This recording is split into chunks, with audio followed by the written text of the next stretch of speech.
El viejo Hollywood amaba fingir que cada historia era recta como una flecha, pero las cámaras contaban una historia mucho más audaz. Estas 15 películas escondieron amores prohibidos en miradas, vestuarios y diálogos que desafiaban a los censores a mirar hacia otro lado. Cada secreto era una apuesta. Proteger ganancias, proteger estrellas o contrabandear esperanza a audiencias que buscaban su propio reflejo.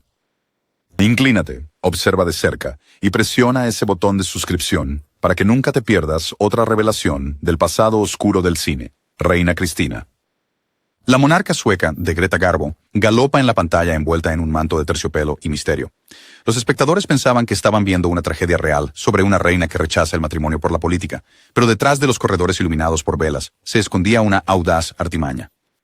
Garbo pasa el carrete de apertura disfrazada con ropa de hombre, besando a su doncella en la boca y luego acurrucándose en la cama de una posada con un enviado español que acaba de conocer después de insistir en que compartan la habitación. En 1933, el Código de Producción Cinematográfica aún no había mostrado sus dientes afilados, pero los ejecutivos de MGM todavía temían una reacción negativa. Así que el director Rouben Mamoulian bañó cada coqueteo en un enfoque suave, dejando que las miradas persistentes de Garbo dijeran lo no dicho. El departamento de publicidad del estudio gritó: una historia de amor para la eternidad, mientras discretamente recortaba las previsualizaciones fuera de la ciudad que hacían el subtexto demasiado evidente. El engaño servía a 3 propósitos: proteger la taquilla, proteger a Garbo, de quien se rumoreaba que era bisexual, de un escándalo, y deslizar una narrativa sutilmente queer ante los censores regionales que ya protestaban contra las películas inmorales. El método era puro juego de manos. Vestuario masculino, justificado por precisión histórica, diálogo neutral en cuanto al género, y tomas de reacción que cortaban antes de que el deseo se volviera explícito. El público que buscaba un romance trágico veía uno. Los espectadores queer veían un espejo codificado. La conmovedora línea de Garbo, moriré soltero, resonó mucho más allá de las paredes del palacio, susurrando secretos a cualquiera que estuviera atento para escuchar.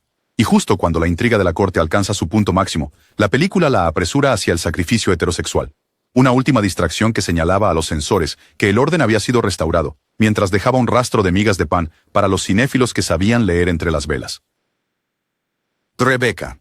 La obra maestra gótica de Alfred Hitchcock pretende ser un simple cuento de celos, pero un amor prohibido acecha a Manderley más potentemente que cualquier fantasma. La señora Danvers, la austera ama de llaves, acaricia la lencería de Rebecca, inhala su perfume e invita a la nueva señora de Winter a ponerse la ropa de la mujer muerta. Para el público de 1940, esto parecía obsesión. Para los conocedores, era inconfundiblemente devoción sáfica. El productor David O. Selznick, aterrorizado por el código de producción, ordenó suavizar los diálogos y acortar las tomas. Hitchcock, travieso, respondió con susurros visuales, siguiendo las yemas de los dedos de Danvers a lo largo de la seda, enmarcando su rostro a centímetros de la heroína, mientras las cortinas ondean como pulmones exhalando deseo. ¿Por qué engañar? Simplemente supervivencia. Los censores de Hollywood prohibieron la perversión sexual de manera tajante. Una narrativa lésbica arriesgaba prohibiciones en docenas de estados y en el extranjero. Selznick necesitaba un éxito de prestigio para rescatar sus finanzas después de Lo que el viento se llevó, así que enmascaró la historia de amor bajo un temor freudiano. El método era de doble capa. El guión eliminó las insinuaciones explícitas de Daphne du Maurier, pero la cámara las devolvió a través de la iluminación y la disposición de las escenas. Irónicamente, el subterfugio profundizó la implicación del público. Los espectadores percibían que algo estaba mal, sin saber por qué, y la tensión de la película se disparó. 75 años después, los académicos todavía debaten si Danvers tenía la intención de asesinar a la heroína o seducirla. Hitchcock sonríe desde la tumba. Misión cumplida. El halcón maltés. El clásico duro de John Huston avanza con machismo de gabardina, pero detrás del humo del cigarrillo de Bogart camina uno de los primeros villanos abiertamente gay del cine. Dashiell Hammett escribió a Joel Cairo como afeminado e inconfundiblemente homosexual, pero el código de producción exigía que la desviación permaneciera invisible. La solución de Huston fue el duelo verbal. Cuando Cairo presenta su tarjeta de presentación, Sam Spade la huele y sonríe. Gardenia, un guiño floral que transmite todo lo que al público se le prohibía escuchar. Peter Lorre juguetea con el mango de su bastón de manera sugestiva, habla con un tono suave y se estremece cuando Spade le registra los bolsillos. Intimidad disfrazada de cacheo. El engaño tenía una lógica comercial. Warner Bros. Quería la crudeza de Pulp Fiction sin provocar a las ligas de decencia católica que podrían hundir las ventas de entradas. Huston eliminó cualquier mención directa de la relación de Cairo con el socio desaparecido, Thursby. Luego añadió gestos, un cenicero limpiado, delicadamente, un pañuelo perfumado, acariciado, para restaurar el subtexto para ojos agudos. Al hacer del personaje gay un villano, el estudio apaciguó a los censores que insistían en que el pecado fuera castigado, mientras que el público queer buscaba migajas de reconocimiento en un desierto de negación. El resultado es una película que se juega como ajedrez con la audiencia. Cada movimiento codificado nos invita a descifrar, incluso cuando la trama insiste en que el halcón es lo único que vale la pena perseguir. Cuerda. Dos asesinos sofisticados organizan una cena con un cadáver en el baúl del buffet. Pero el verdadero secreto en Cuerda es la relación que Hitchcock nunca les permitió nombrar. El guionista Arthur Lawrence basó a Brandon y Philip en los amantes reales Leopold y Loeb, y los escribió como una pareja de mucho tiempo aburrida del privilegio. La oficina del Código de Producción respondió con 22 páginas de objeciones. Hitchcock contraatacó con lo que llamó dirección guiñando el ojo. Brandon encendiendo el cigarrillo de Philip con la intimidad de un esposo. El nervioso Philip apoyando su cabeza en el hombro de Brandon cuando no hay invitados mirando, y Rupert de Jimmy Stewart sondeándolos como un ex sospechoso. ¿Por qué ocultarlo? Universal quería la novedad de un thriller de una sola toma, no una guerra de censura. El método se convirtió en un truco de magia técnica. Las tomas continuas pasan sobre toques sugestivos tan rápidamente que los sensores no los notan, pero el público absorbe la intimidad inconscientemente. Sutiles señales, cigarrillos con monograma a juego, vaso de licor compartido, alisado simultáneo de las chaquetas del otro, componen un dúo silencioso. Al llegar al clímax, la condena de Rupert permanece sin pronunciar, pero cada espectador puede completar la frase. Hitchcock demostró que podía montar un striptease psicológico donde la ropa permanece puesta, y aún así, dejar a la audiencia sintiéndose expuesta. Ben-Hur. Las épicas de espada y sandalia rara vez gritan gay. Sin embargo, el guionista Gore Vidal apostó con el director William Wyler que podría plantar una historia de amor a plena vista. Vidal reescribió la escena de reunión entre el príncipe judío Judah Ben-Hur y el tribuno romano Mesala como un abrazo de examantes, haciendo que el héroe de Charlton Heston fuera la mitad inconsciente de una ruptura. Wyler aprobó el matiz, pero prohibió a Vidal contárselo a Heston, temiendo que la política conservadora de la estrella hiciera implosionar el set. Así, el engaño. Mesala de Stephen Boyd mira a Judah con anhelo de ojos húmedos, brinda por la amistad y ofrece un regalo nupcial de riendas. Heston sonríe como un novio despistado, mientras Boyd arde, sabiendo que su historia está condenada por la ambición romana. El propósito del engaño era doble: infundir emoción fresca en una saga bíblica bien conocida y desafiar el código sin una revuelta abierta. El método de Vidal era el diálogo subtextual. Cada éramos como hermanos, cargado de doble sentido, respaldado por una cinematografía lujosa que se detiene en brazos entrelazados y baños compartidos. El editor Ralph Winters dejó cada mirada afectuosa intacta, pero cortó justo antes de que los sensores pudieran congelar la prueba en un fotograma. El público, abrumado por las carreras de carros y la grandeza en Technicolor, percibió una química innegable, pero carecía del vocabulario para acusar. Los récords de taquilla cayeron, la academia lo colmó de Oscars, y Vidal más tarde se jactó. Contrabandeé. Introdujeron la homosexualidad de contrabando en el éxito de taquilla más cristiano de Hollywood, y nadie quemó los negativos. El secreto galopa bajo la arena, esperando que los espectadores modernos detecten las huellas. Espartaco. Las épicas historias de gladiadores rara vez se detienen para filosofar en la hora del baño. Sin embargo, Spartacus de Stanley Kubrick introdujo una audaz lección sobre ostras y caracoles directamente ante los guardianes. En la infame bañera de mármol, el general romano Craso interroga perezosamente al esclavo Antonino sobre probar ambos manjares, un código inconfundible para el apetito bisexual. El guionista Dalton Trumbo escribió el diálogo para poner a prueba el tambaleante código de producción. Universal Pictures entró en pánico y recortó la escena para las copias del sur, mientras la dejaba intacta en el norte, apostando a que los censores regionales nunca compararían los rollos. El engaño sirvió tanto a la política como al arte. El protagonista Kirk Douglas había contratado en secreto al proscrito Trumbo y necesitaba el escandaloso frisón para garantizar la rentabilidad de la película. Y así, la silenciosa amnistía de Hollywood para los escritores comunistas. El método era un juego de retórica, doble sentido disfrazado de charla gourmet, tomas prolongadas de las manos de Laurence Olivier deslizándose por los hombros de Antoninus, y una lección de flauta que se sentía sospechosamente como un preludio amoroso. Cuando surgieron objeciones, los publicistas lo presentaron como algo puramente filosófico, mientras Kubrick evitó entrevistas y dejó que el público debatiera el menú.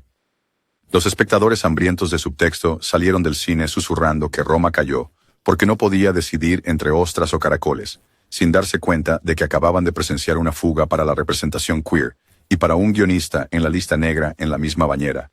Some like it hot. La farsa de travestismo de Billy Wilder se vende como un caos alocado, pero debajo del pegamento de peluca y los riffs de saxofón late un manifiesto radical de deseo fluido. Joe y Jerry se esconden en una banda de mujeres para escapar de los gánsteres, pero la farsa sigue ampliándose. Joe seduce a Sugar Cane como heredero de Shell Oil, mientras que Jerry, ahora Daphne, acepta la propuesta de matrimonio del millonario Osgood y le empieza a gustar alarmantemente. El engaño fue una liberación intencional. Wilder percibió que el público heterosexual aceptaría cualquier cosa si llegaba envuelta en risas. El drag se convirtió en el caballo de Troya. Para proteger la película de los censores, United Artists la presentó como una pieza de época ambientada en 1929, lo suficientemente distante de las travesuras atrevidas, y luego la filmó en un nítido blanco y negro para atenuar las explosiones sensuales de los trajes de Marilyn Monroe. La gramática visual de Wilder hace el resto. Bromas con espejos que muestran a Joe admirándose un poco demasiado, como Josephine, disuelven esas identidades cambiadas a mitad del encuadre, y un tango culminante, donde Daphne olvida romper el personaje. Cuando la oficina del código de producción se quejó, Wilder señaló las reglas de Hays, que prohibían la suplantación con intención de engañar. Luego argumentó irónicamente que los gánsteres, no los cambios de género, eran los únicos fraudes reales. La frase final, "Nadie es perfecto", detonó el último tabú. La felicidad no requiere explicación, ni siquiera de género. Gata, sobre el tejado de zinc. Tennessee Williams escribió a Brick Pollitt como un hombre destrozado por el amor reprimido hacia su difunto amigo de fútbol Skipper, pero M&M temía más al código que a cualquier maldición familiar. El director Richard Brooks hizo un trato secreto con Williams: podar el diálogo explícito, pero mantener cada pausa reveladora. Así, el Brick de Paul Newman cojea por la mansión aferrando el whisky como anestesia, gruñendo a su esposa Maggie por deseos que no puede nombrar. Las tomas se detienen en él acariciando el trofeo de Skipper o mirando por las ventanas salpicadas de lluvia, donde su reflejo se duplica como un compañero prohibido. El engaño mantuvo a las audiencias del sur, cortejadas por el oro de la taquilla, enfocadas en las disputas de herencia, mientras los espectadores queer sentía el calor que irradiaba de cada palabra no dicha. Los publicistas culparon el malestar de Brick a una intensa amistad, pero la cámara de Brooks cuenta otra historia. Primeros planos de la boca temblorosa de Newman cada vez que se menciona a Skipper. Dos tomas que atraparon a Brick y Big Daddy en marcos simétricos, como si ambos hombres lucharan con el mismo secreto. El método tuvo éxito comercialmente. Las filas de boletos se extendían alrededor de las cuadras, pero los críticos percibieron una película en conflicto consigo misma.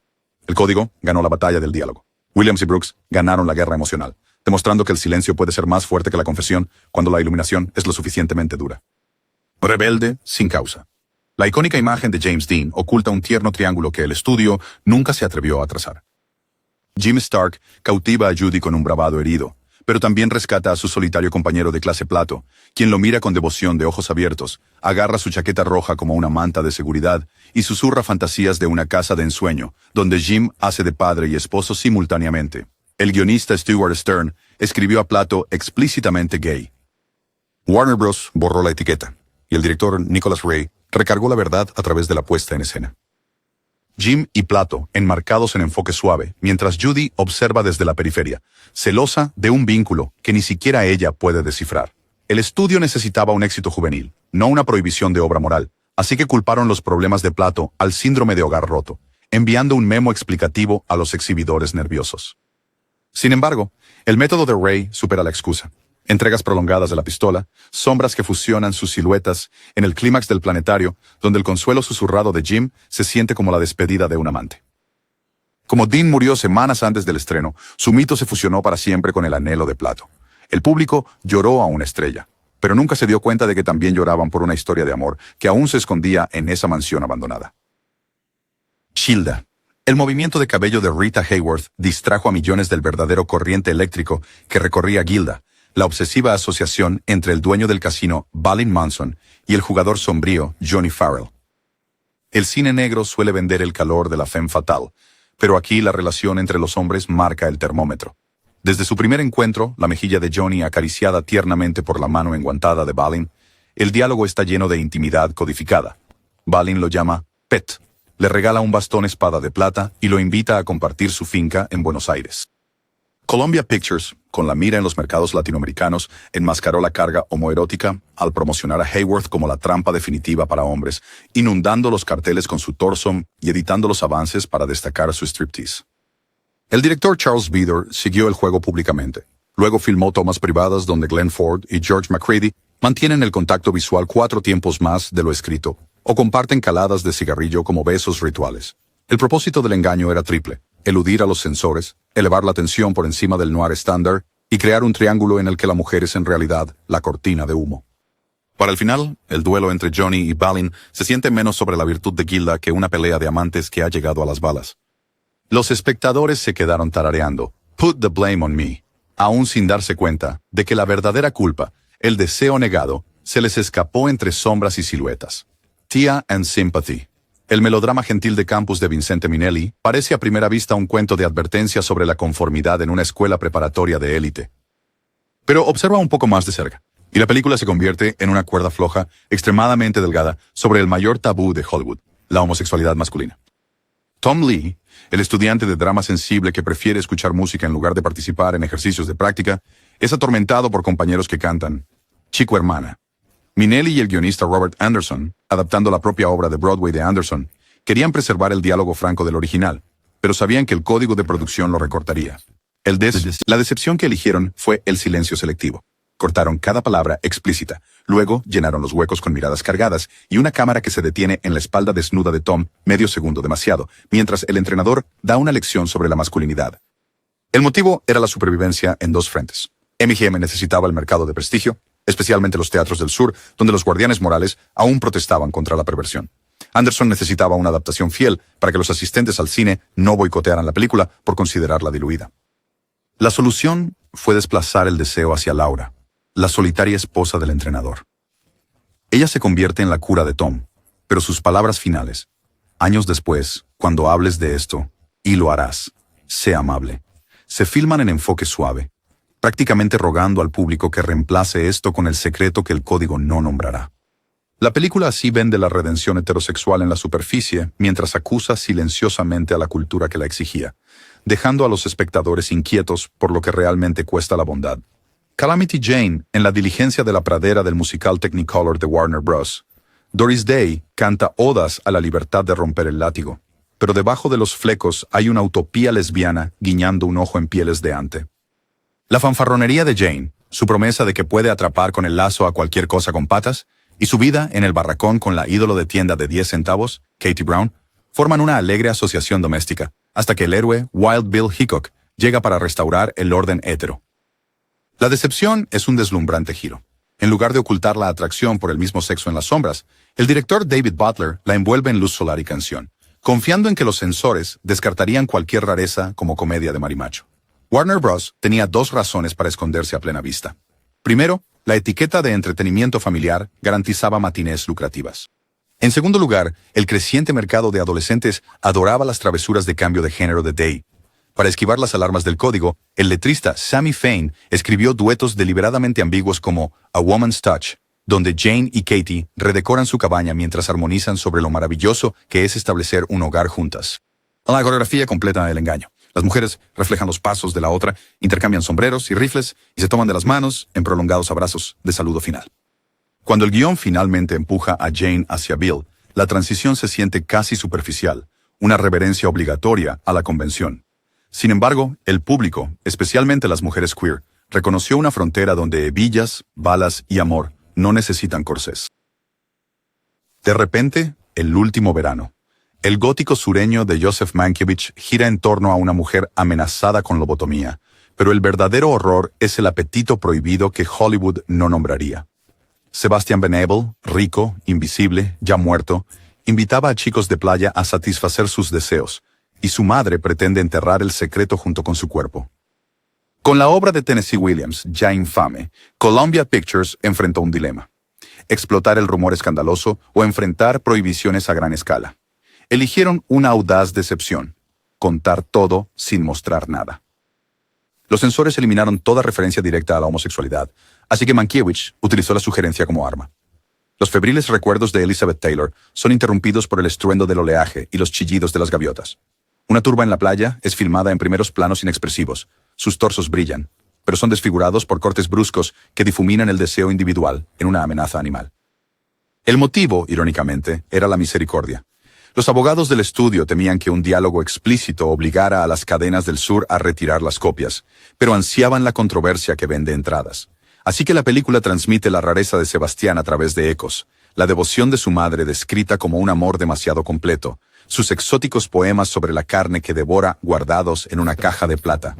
Público. Las audiencias se quedaron palpitando, llenando a medias los vacíos con sus propias conjeturas más oscuras, mientras los censores, incapaces de probar una acusación, apretaban tijeras vacías. Advice and Consent. El thriller de Capitol Hill de Otto Preminger parece centrarse en la confirmación de un belicoso secretario de Estado, pero una subtrama ingeniosa convierte las cámaras del Senado en armarios. El senador Brigham Anderson, héroe de guerra y hombre de familia, es chantajeado por un romance durante la guerra con otro soldado. Preminger, ya notorio por desafiar el código, empujó los límites nuevamente al presentar el primer bar gay en pantalla de Washington, iluminado con neón noir, lleno de hombres con traje bailando lentamente mejilla con mejilla, y luego cortando la escena apenas segundos antes de que el cronómetro del censor condenara la escena. El objetivo del engaño era cívico, incluso patriótico. Al incrustar la narrativa queer dentro de un procedimiento sobre el poder, Preminger argumentó que purgar la desviación corroe la democracia más que cualquier ideología. Para mantener la película en los cines, confió en la negación plausible. Los chantajistas hablan de indiscreciones, nunca de sexo. La angustia de Anderson se filma en primeros planos ajustados de gafas temblorosas en lugar de confesiones. Sin embargo, cada detalle, manos rozándose en recuerdos de archivo, jazz filtrándose por la puerta del club, señala lo que el diálogo no puede. Los cinéfilos sintieron el romance implícito tan intensamente que el suicidio de Anderson se interpretó como una tragedia nacional, demostrando que el secreto no necesitaba palabras para devastar. Lawrence de Arabia. La épica del desierto de David Lean se extiende en la grandeza de 70 milímetros. Sin embargo, bajo las dunas blanqueadas por el sol, brilla un retrato de deseo ambiguo que Colombia nunca se atrevería a admitir.